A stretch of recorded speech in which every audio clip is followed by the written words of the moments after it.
எந்த ராசியாக இருந்தாலும், எந்த லக்னமாக இருந்தாலும், குரு பார்க்க கோடி குற்றம் நீங்கும் அப்படின்னு சொல்லக்கூடிய ஒரு அடிப்படை அமைப்பு.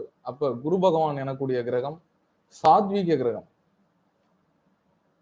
குரு பார்த்தால் அனைத்து செல்வங்களையும் வாரி வழங்கக்கூடிய அமைப்பை பெற்றவர், அனைத்து செல்வங்களையும் கொடுக்கக்கூடிய ஒரு கிரகம் குரு. அப்ப இந்த கிரக பெயர்ச்சியிலேயே ரொம்ப பிரதானமான பெயர்ச்சி அப்படின்றது குருவோட பெயர்ச்சி. வருடத்திற்கு ஒரு ராசி மண்டலத்தை கடக்கக்கூடிய ஆற்றல் கொண்ட குரு பகவான் உங்களுடைய ஜனன ஜாதகத்தில் சந்திரன் அமர்ந்திருக்கக்கூடிய இடம் உங்களுடைய ஜென்ம ராசியாகவும், குரு பகவான் கோச்சாரத்தில் அமர்ந்து எந்தெந்த பாவத்தை பார்க்கிறாரோ உங்கள் ராசிக்கு அந்த பாவகம் எத்தனாவது பாவமா வருதோ அது சார்ந்த நற்பலன்களை குரு பகவான் செய்வார் என்பது அடிப்படை. அப்ப குரு பெயர்ச்சி வருடா வருடம் வருதுன்னா நம்மளுக்கு எந்த அளவுக்கு பெனிஃபிட்ஸ் பாருங்க. அப்ப 12 ராசியினரும் பாத்தீங்கன்னா இந்த குருவால அடையக்கூடிய பயன்கள் எப்படி இருக்கும், என்ன மாதிரியான பயன்கள் வரும் அவங்களுக்கு கிடைக்கும் அப்படின்றத வந்து நம்ம இன்னைக்கு இந்த குரு பெயர்ச்சியில பார்ப்போம்.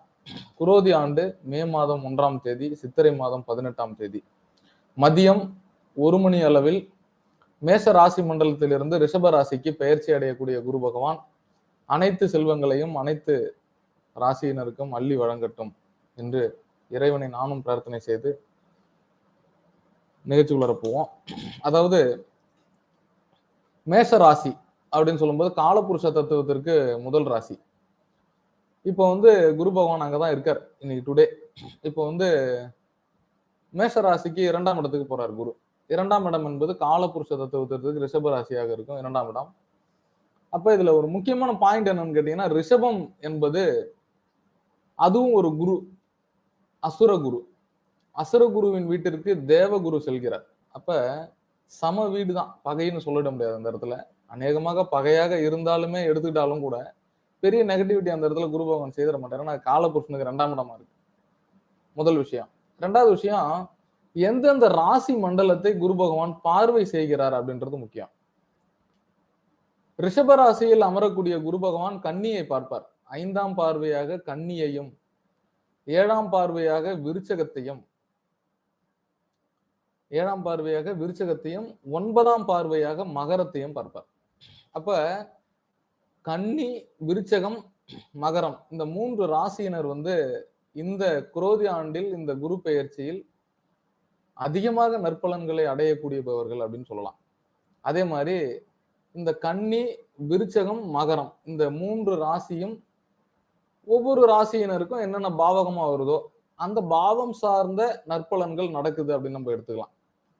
சரியா? இப்ப மேஷ ராசி எடுத்துக்குவோம். இப்ப மேஷ ராசி ஏன்னா காலபுருஷனுக்கு முதல் ராசி இல்லையா, செவ்வாயோடைய வீடு. இப்ப வந்து குரு பகவான சஞ்சாரம் செய்து கொண்டு இருக்கக்கூடிய காலம், மேஷத்திற்கு செல்லக்கூடிய காலம் நம்ம டேட் சொல்லிட்டோம். மே மாதம் 1ஆம் தேதி, சித்திரை 18. அப்ப 2ஆம் இடத்திற்கு போறார். மேஷத்திற்கு 2இல் குரு. பாருங்க, 2ஆம் இடம் என்பது என்னது? வாக்குஸ்தானம், தனஸ்தானம், குடும்பஸ்தானம், கல்வியை குறிக்கக்கூடிய பாவகம் 2ஆம் இடம். சோ அங்க குரு போறார். அப்ப மேஷராசியில் இருக்கக்கூடிய மாணவ மாணவியர்கள் அப்படின்னு எடுத்துக்கலாம். கண்டிப்பா மேஷராசியில் இருக்கக்கூடிய மாணவ மாணவியர்கள் நல்லபடியான மதிப்பெண்கள் பெற்று நல்ல கல்வி நிலையில் சிறந்து விளங்கக்கூடிய ஒரு அமைப்பை பெறுவார்கள். இந்த குரு பெயர்ச்சி கண்டிப்பாக அவர்களுக்கு ஒரு நல்ல மாற்றத்தை கல்வியில் ஏற்படுத்தி தரும். 2ஆம் இடம் கல்வி ஸ்தானம், வாக்கு ஸ்தானம். பொருளாதாரத்தை மேம்படுத்தி தருவதில் இந்த குரு பகவான் வல்லவர். அப்ப பொருள் கிரகம் அப்படின்னாலே, பொருள் அப்படின்னால என்னது? குரு தான். தங்கம் அப்படின்னு சொல்றோம் இல்லைங்களா, நாட் ஓன்லி தங்கம், ஆபரணங்கள் அனைத்திற்கும் சொந்தக்காரர் குரு.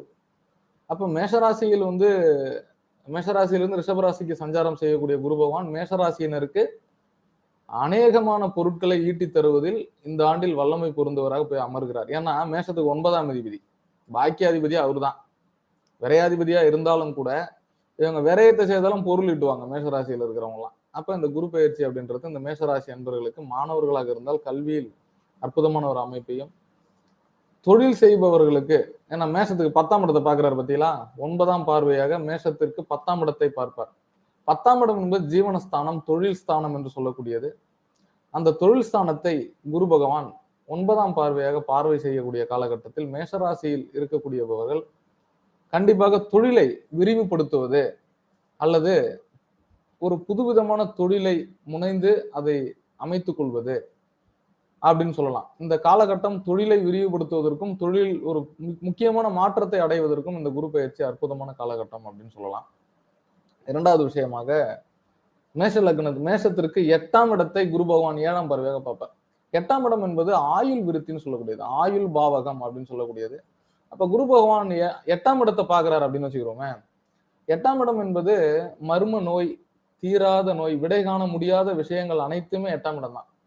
அப்ப அந்த 8ஆம் இடத்தை குரு பகவான் பார்வை செய்யும் போது நோய்கள் கட்டுக்குள் வரும். தீராத நோயாக இருந்தால் அதற்கு மருந்துகள் கிடைத்துவிடும். கொஞ்சம் ரொம்ப உடம்பு முடியாம சிரமப்படுறவங்களுக்கு எல்லாம் பாத்தீங்கன்னா அந்த குரு பார்வை வந்து 8ஆம் இடத்தை பாக்குறதுனால கொஞ்சம் ஆயுள் பயம் நீங்கும் அப்படின்லாம் சொல்லலாம். 8ஆம் இடத்தை குரு பாக்குது அப்படின்னா ஒரு அற்புதமான விஷயம். ஆனா தீரா நோய் அப்படின்றது 8ஆம் இடம். தீராத வழக்கெல்லாம் முடிவுக்கு வந்துடும். தீரவே தெரியலடா பல வருஷமா அந்த கேஸ் நடந்துகிட்டு இருக்குன்னா 8ஆம் இடம் ஆபத்து, கண்டம், அவமானம்னு சொல்லக்கூடியது. ரொம்ப சிக்கல்ல இருக்கக்கூடியவங்க எல்லாம் அந்த 8ஆம் பாவத்தை குரு பாக்குறதுனால மேஷராசினர்லாம் விடுபட்டுருவாங்க. இந்த பிரச்சனையில இருந்து வந்துருவாங்கன்னு சொல்லலாம். இன்னொரு முக்கியமான பாயிண்ட்ல நம்ம எடுத்துக்கிட்டோம்னா 6ஆம் பாவத்தை குரு பாக்குறார். இங்கதான் கொஞ்சம் ஒரு பஞ்சாயத்து வந்துடும். என்னன்னு கேட்டீங்கன்னா மேஷ ராசியில் இருப்பவர்களுக்கு 6ஆம் பாவத்தை குரு பார்த்தால் என்னன்னு கேளுங்க. 8ஆம் பாவத்தை குரு பாக்குறதுன்றது வந்து சில பிரச்சனைகள்ல இருந்து விடுபடுத்தி விட்டுரும். 6ஆம் பாவம்ன்றது என்னன்னு கேட்டீங்கன்னா எதிரி ஸ்தானம், நோய் ஸ்தானம். எதிரியை சொல்லக்கூடியது, நோயை சொல்லக்கூடியது, கடனை சொல்லக்கூடியது. அப்ப இதெல்லாம் என்ன மாதிரி பிரச்சனையை கொடுக்கும்? அந்த இடத்த அந்த பாவத்தை குரு பார்க்கும்போது எதிரியை பலப்படுத்தும். அப்ப எதிரி நம்மால பயனடைவானான்னு பாத்தீங்கன்னா பயனடைவான். இப்பதான் போய் வட்டிக்கு காசு வாங்கக்கூடாது, ஷூரிட்டி போடக்கூடாது யாருக்கும் அந்த நேரத்துலலாம். குரு பார்க்கிறது 6ஆம் இடத்தை பார்க்கறதுனால இந்த மாதிரி பிரச்சனைகள் வந்துடாம இருக்கிறதுக்கு நம்ம என்ன செய்யணும்னா தேவையில்லாத விஷயங்கள்ல போயிட்டு நம்ம முன்னோடியா நிக்கிறதுன்றது கூடாது. இந்த மேஷராசியில இருக்கிறவங்க எல்லாம் என்ன பண்ணுவாங்கன்னா முதல்ல போய் நிப்பாங்க. நான் வரேன் சார், நான் உங்களுக்கு ஹெல்ப் பண்றேன் சார் அப்படின்னு போய் நிப்பாங்க. அந்த மாதிரி அமைப்புகளுக்கு போகாம மேஷராசிக்காரர்கள் பாதுகாப்பா இருக்கிறதுன்றது நல்லதுன்னு நான் சொல்லுவேன். ஏன்னா 6ஆம் இடத்தை குரு பாக்குது. 6ஆம் இடத்தை குரு பார்த்தோன்னா எதிரி வலிமையாயிடுவான். என்ன எந்த ராசியினருக்கா இருந்தாலும் 6ஆம் இடத்தை குரு பார்க்க கட்டாயம் பிரச்சனை கொடுக்கும் அப்படின்னு சொல்லலாம். அப்ப பாதுகாப்பா இருக்க வேண்டியது. சரிங்களா? சோ இந்த விஷயத்துல ரொம்ப கவனமா ஷூரிட்டி போடக்கூடாது. இப்ப எதுவும் லேண்ட் எல்லாம் சேல்ஸ் பண்ணீங்கன்னா நீங்க எதிர்பார்க்கிற அளவுக்கான ரேட் எல்லாம் போகாது.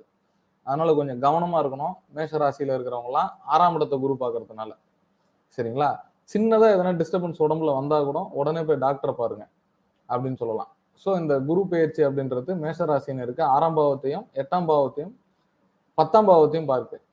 அப்போ பொருளாதாரம் நல்லா இருக்கும். 11ஆம் பாவத்தில் சனி ஆட்சி வலுவில் இருக்கிறதுனால லாபம் நல்லா இருக்கும். அதை கொண்டு தேவையில்லாத இடத்துல லாக் பண்ணிடக்கூடாது. அதுல பாதுகாப்பா இருக்கணும்.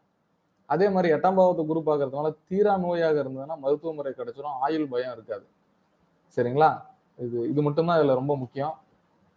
மேஷராசி பொறுத்த வரைக்கும் இதுதான் பலன். இந்த குரு பெயர்ச்சி பொறுத்த வரைக்கும் ஒரு 60% 65% மேஷத்துக்கு பெரிய டிஸ்டர்பன்ஸ் அப்படின்னு நம்ம சொல்ல முடியாது. குடும்ப